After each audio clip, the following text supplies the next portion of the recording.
Dieu, viens à mon aide. Seigneur, vite à mon secours. Gloire au Père, au Fils, au Saint-Esprit, maintenant et toujours. Dans les siècles des siècles, Amen. Alléluia. Roi du ciel, consolateur, Esprit de vérité, toi qui es partout présent, toi qui emplis tout, présent de grâce et donateur de vie, viens et demeure en nous. Purifie-nous de toute souillure et sauve nos âmes.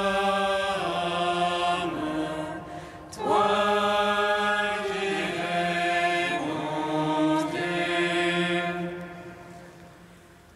Roi du ciel, consolateur, esprit de vérité, toi qui es partout présent, toi qui emplis tout, trésor de grâce et donateur de vie, viens et demeure en nous. Purifie-nous de toute souillure et sauve nos âmes. Toi qui es bonté. Seigneur, nous te bénissons en ce jour pour la présence du pasteur John Moore, pasteur de l'église Saint-Michael, l'église anglicane Saint-Michael à Paris. En ce jour, la Samaritaine reconnaît que le puits est profond. Le mystère de ton amour est un abîme pour l'entendement humain. Le mystère de ton unité au sein de la Trinité est un abîme. Ouvre nos cœurs à ce mystère. Fais-nous cheminer vers les profondeurs de ton cœur. vous tous qui avez soif, venez à moi. Ô Christ, source de vie, réponds en nous ton esprit. Vous tous qui avez soif, venez à moi. Ô Christ, source de vie, réponds en nous ton esprit. Si tu savais le don de Dieu, et quel est celui qui te demande à boire, c'est toi qui lui aurais demandé, et il t'aurait donné de l'eau vive. Pour tous qui avez soif, venez à moi. Ô Christ, source de vie, réponds en nous ton esprit. Car l'eau que je te donnerai deviendra en toi une source d'eau vive, jaillissant pour la vie éternelle, et tu n'auras plus jamais soif. Vous tous qui avez soif, venez à moi. Ô Christ, source de vie, réponds en nous ton esprit. Psaume 118, strophe 2. Béni sois-tu, Seigneur mon Dieu. En ta parole, j'ai mis ma joie. Béni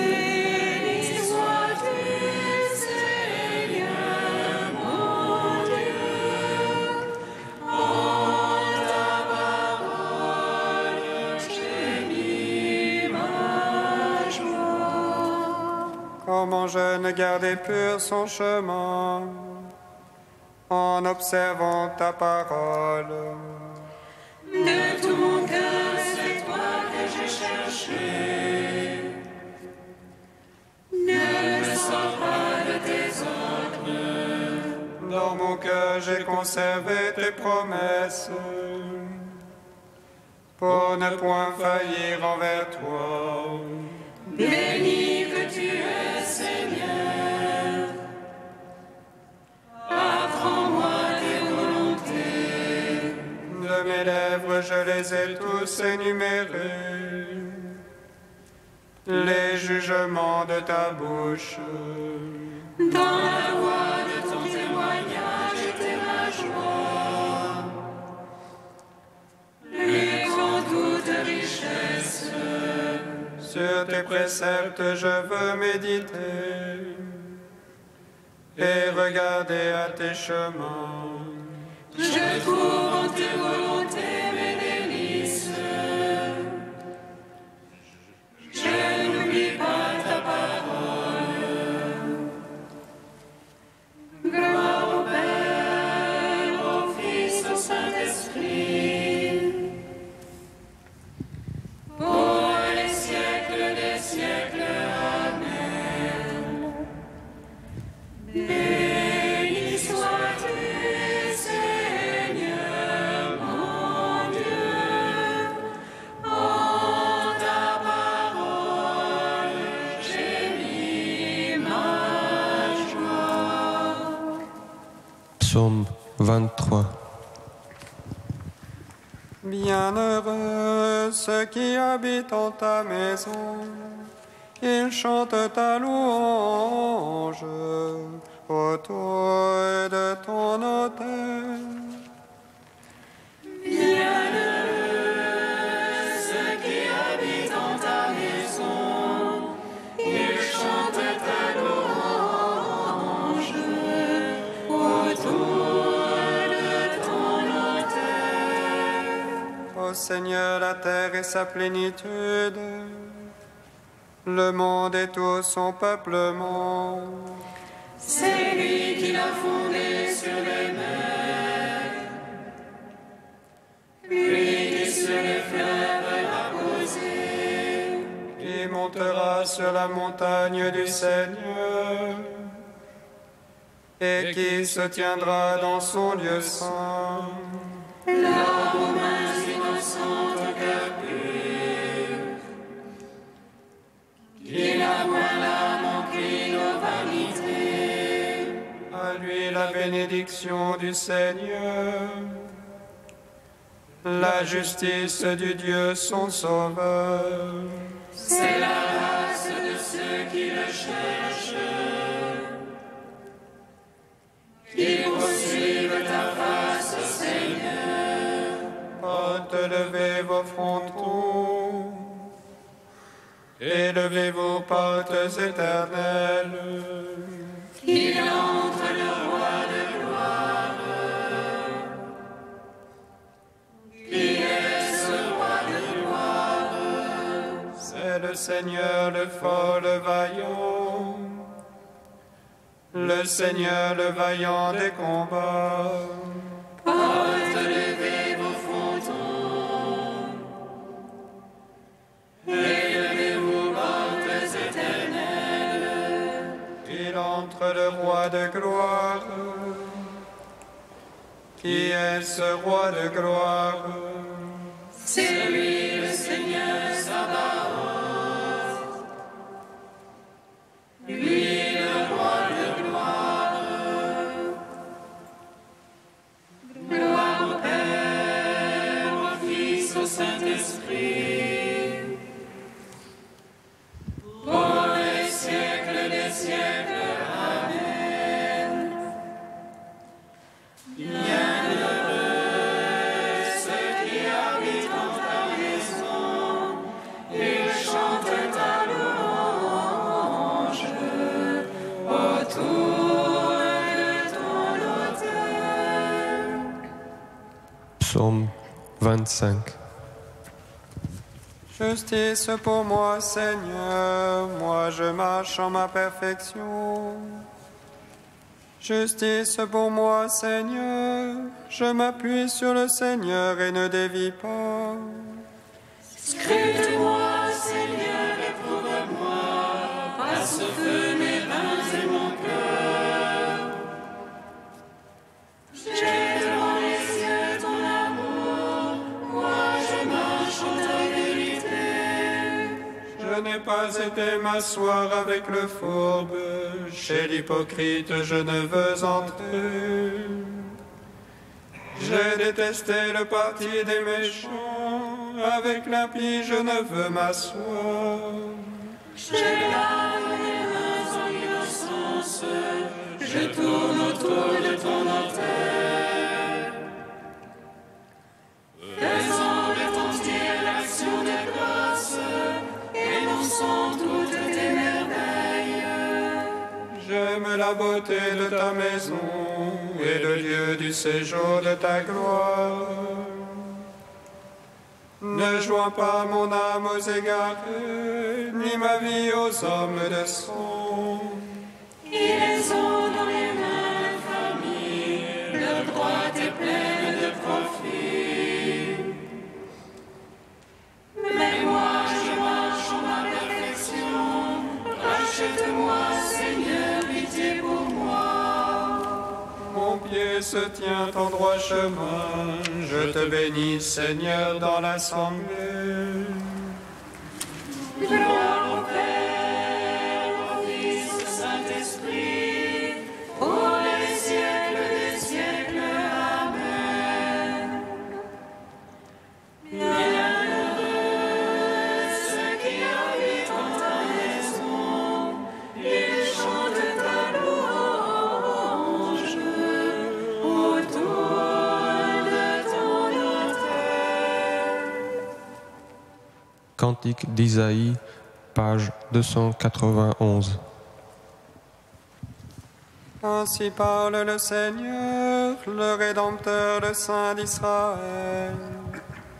À celui dont la vie est méprisée, à l'esclave des puissants.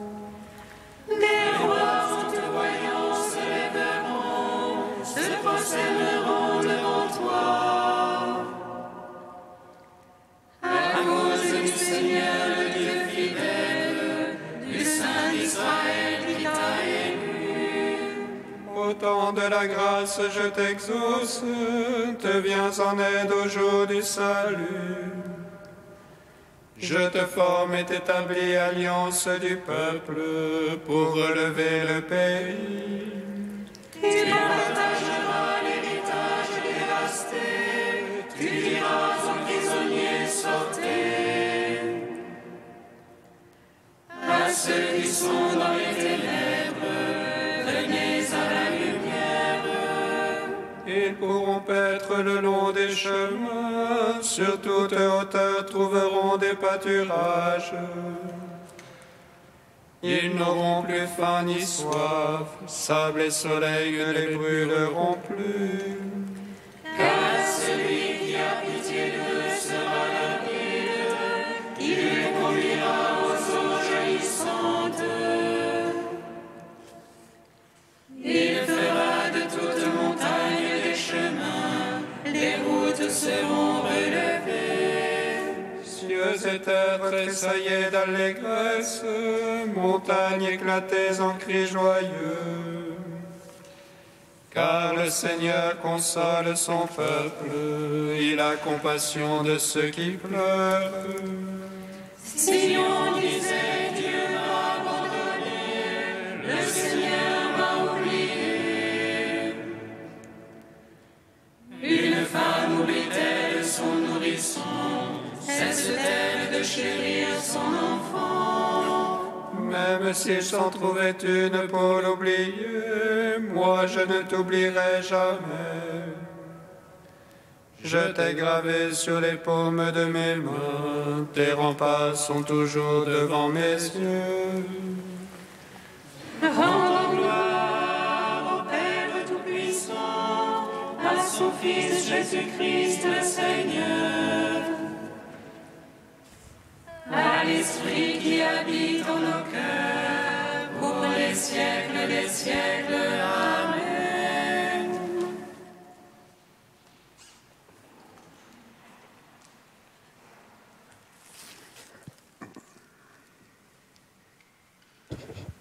Du Père Mathal Maskine, prière, Esprit Saint et unité chrétienne.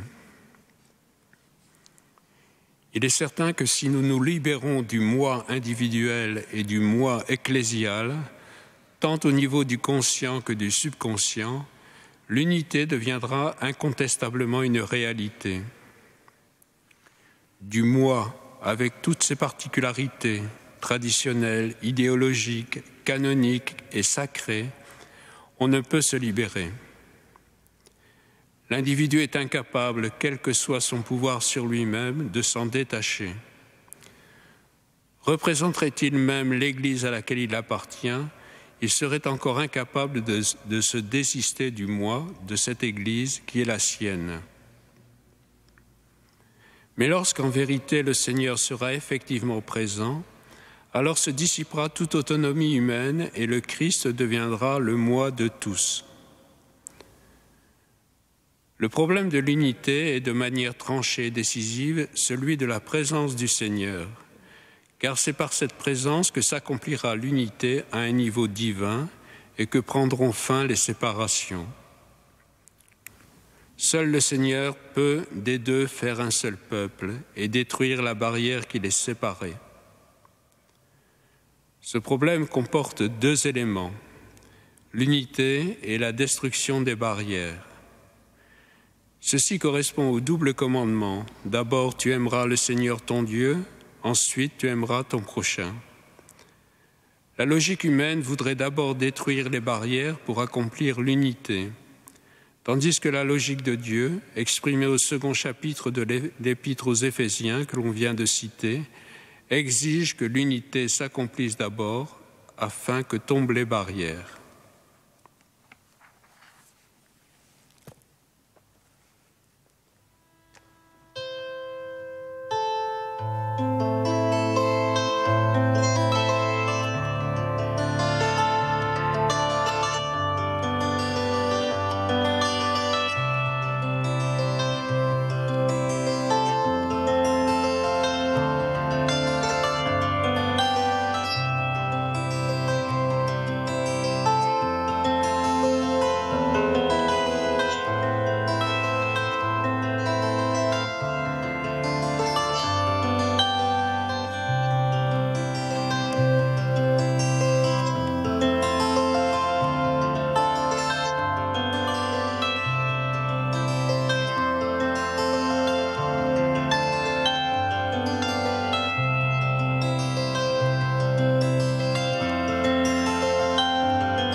TNP 794A.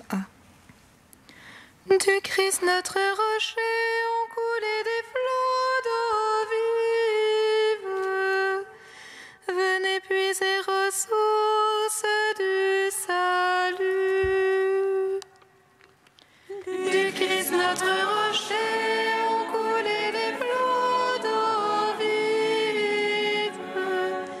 Venez puiser aux sources du salut. La femme lui dit: Seigneur, donne-moi cette eau pour que je n'ai plus soif. Du Christ notre rocher ont coulé des flots d'eau vive. Venez puiser aux sources du salut.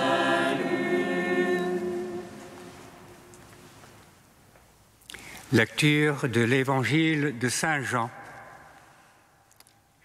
chapitre 4, à partir du verset 7 jusqu'au verset 15. Une femme de Samarie arrive au puits pour puiser de l'eau. Jésus lui dit, « Donne-moi à boire. » Ses disciples, en effet, étaient allés dans la ville pour acheter de quoi manger. Mais cette femme, cette Samaritaine, lui dit, « Comment? Toi, un Juif, tu me demandes à boire à moi, une femme samaritaine. » Les Juifs, en effet, ne veulent rien avoir de commun avec les Samaritains. Jésus lui répondit, « Si tu connaissais le don de Dieu, et qui est celui qui te dit, « Donne-moi à boire », c'est toi qui aurais demandé et il t'aurait donné de l'eau vive. » La femme lui dit, « Seigneur, tu n'as même pas un seau et le puits est profond. D'où la tiens-tu donc, cette eau vive? Serais-tu plus grand, toi, que notre père Jacob, qui nous a donné le puits et qui lui-même y a bu ainsi que ses fils et ses bêtes? » Jésus lui répondit, « Quiconque boit de cette eau-ci aura encore soif. Mais celui qui boira de l'eau que je lui donnerai n'aura plus jamais soif. Au contraire, l'eau que je lui donnerai deviendra en lui une source jaillissant en vie éternelle. » La femme lui dit, « Seigneur, donne-moi cette eau pour que je n'ai plus soif et que je n'ai plus à venir puiser ici. » Gloire à toi, ô Dieu vivant, gloire à toi. Gloire à toi, ô Dieu vivant, gloire à toi.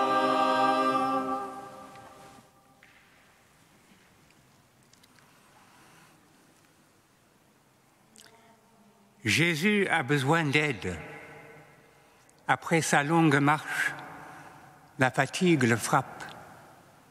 Exténué dans la chaleur de midi, il a faim et soif. Les autres disciples sont partis acheter des provisions et Jésus se trouve seul devant une source d'eau. Ce n'est pas n'importe quelle source d'eau, c'est le puits de Jacob, le patriarche.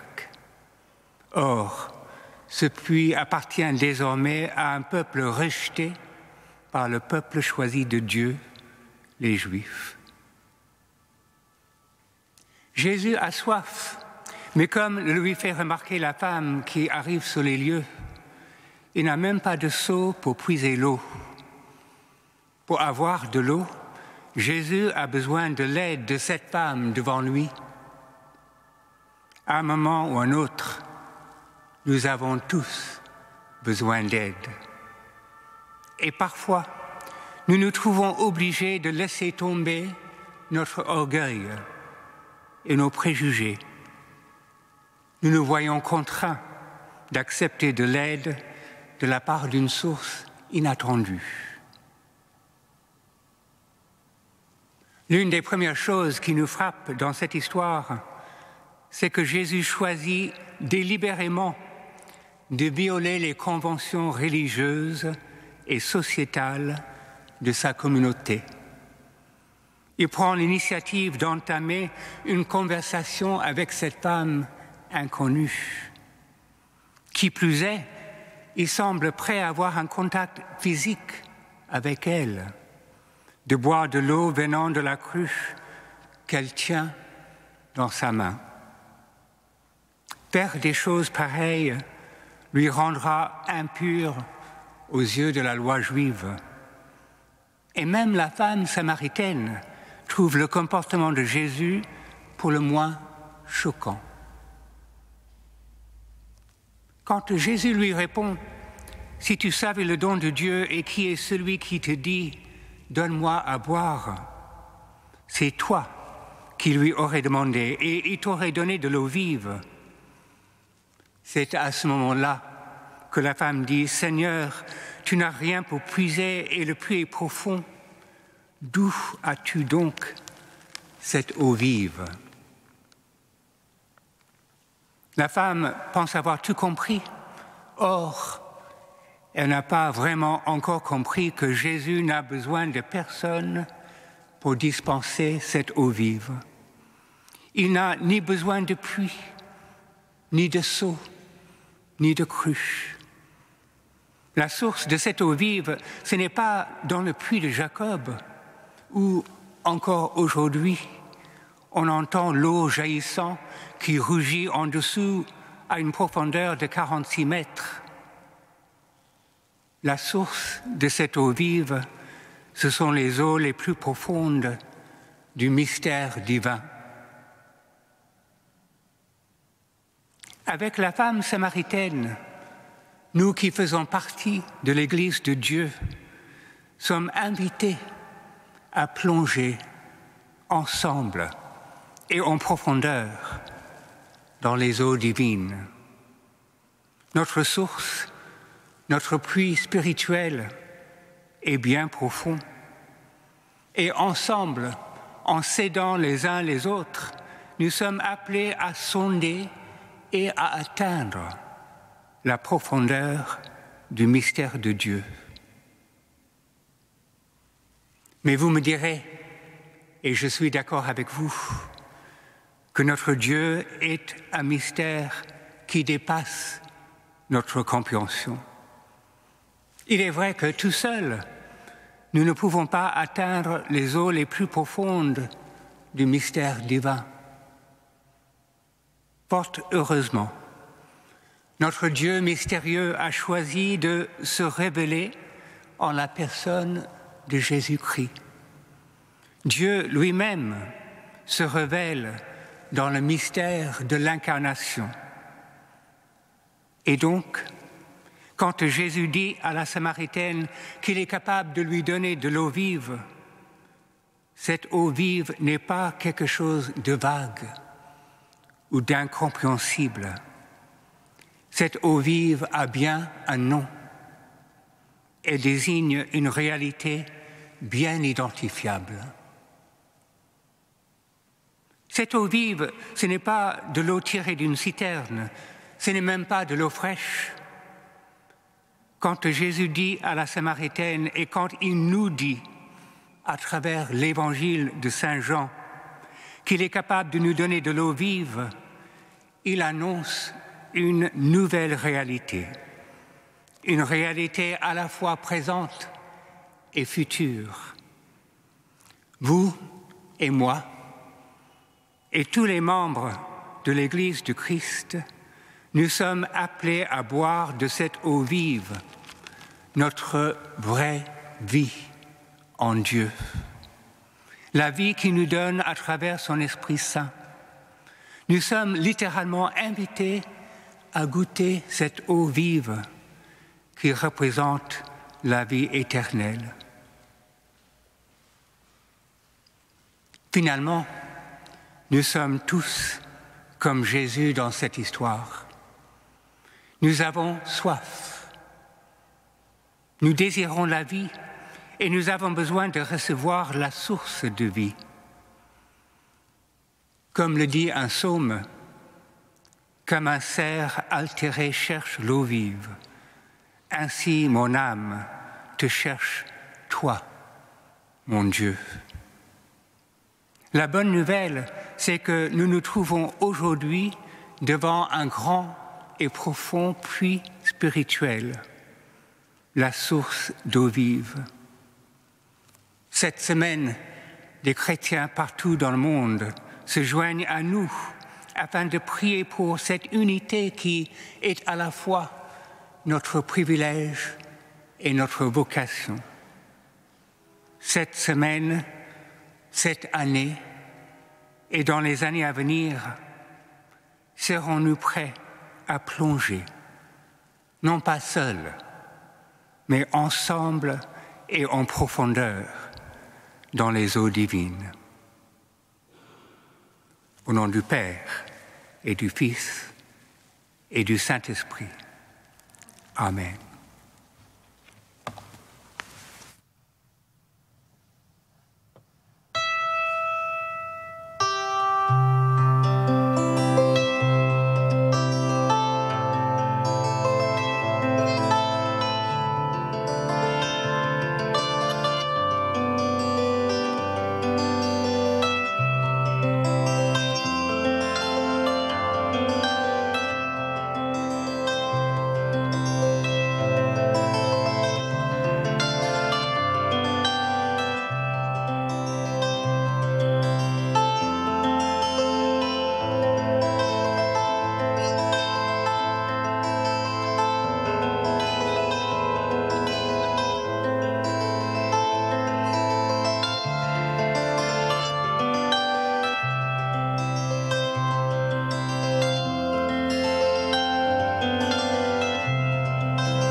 Seigneur, entends notre prière.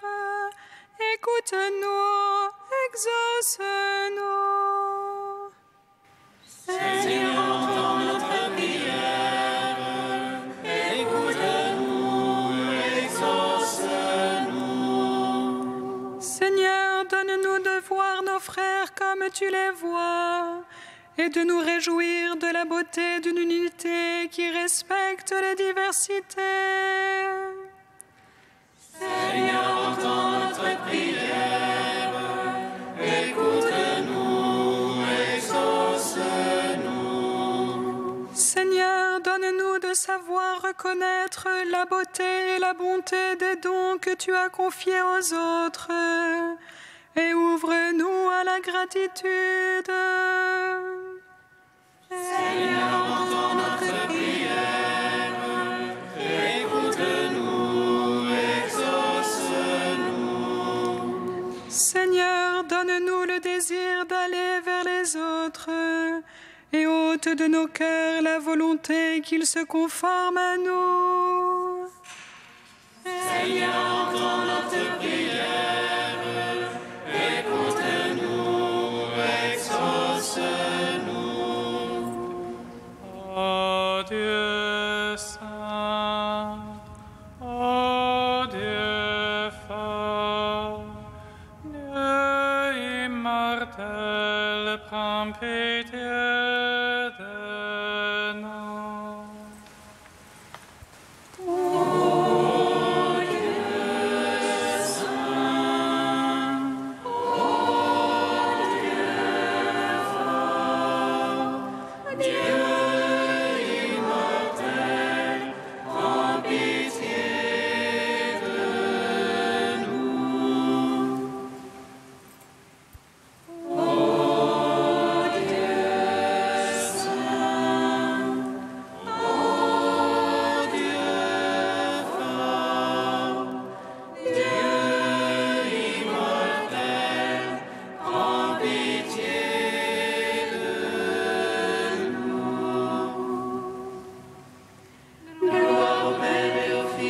Saint-Esprit, maintenant et toujours et dans les siècles des siècles. Amen. Dieu immortel, prends pitié de nous.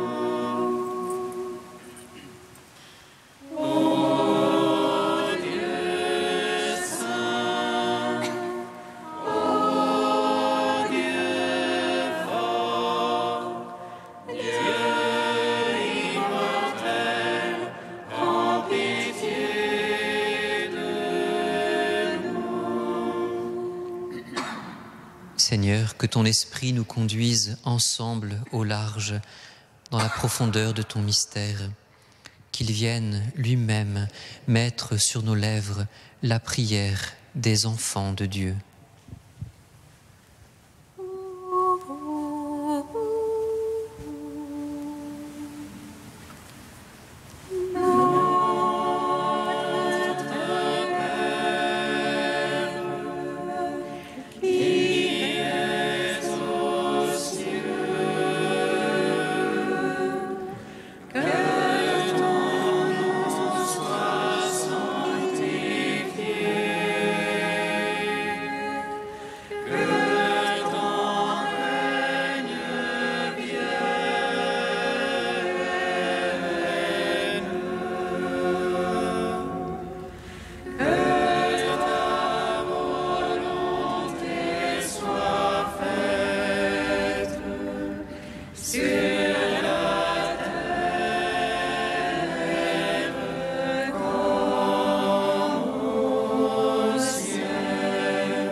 Prions.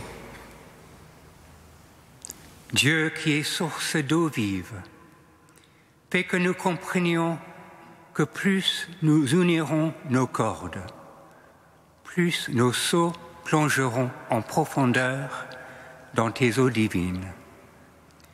Donne-nous de percevoir que les dons que possède l'autre sont une expression de ton insondable mystère. Nous te le demandons, au nom de ton Fils Jésus-Christ, lui qui vit et règne avec toi dans la communion de l'Esprit Saint, maintenant et pour les siècles des siècles. Amen. Bénissons le Seigneur. Nous rendons grâce à Dieu. Amen. L'ange annonça à Marie qu'elle serait la mère du Sauveur.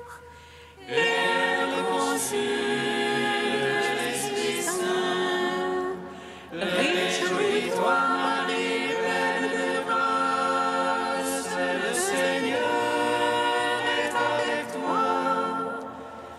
Tu es bénie entre les femmes et Jésus, le fruit de ton sein, est béni. Voici la servante du Seigneur, qu'il me soit fait selon ta parole. Réjouis-toi, Marie, pleine de grâce, le Seigneur est avec toi. Tu es bénie entre les femmes et Jésus, le fruit de ton sein, est béni. Et le Verbe s'est fait chair, et il a demeuré parmi nous. Réjouis-toi, Marie, pleine de grâce, le Seigneur est avec toi. Tu es bénie entre les femmes et Jésus, le fruit de ton sein, est béni. Prie pour nous, Sainte Mère de Dieu,